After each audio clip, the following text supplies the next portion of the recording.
Hi, I'm Lauren from LSP Actions. Let's add a gorgeous botanical overlay and floral branches to this beautiful image shot by Ana Brandt.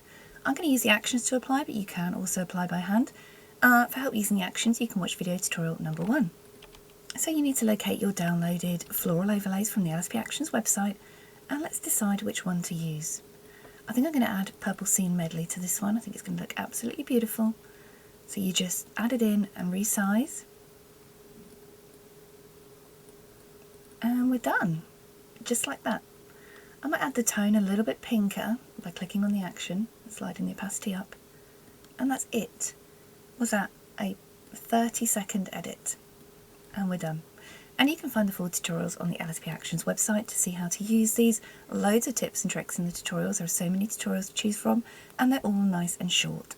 Hope you love using these. I can't wait to see what you do with them. Please share in the LSP Actions Facebook group, because I'd love to see what you're doing.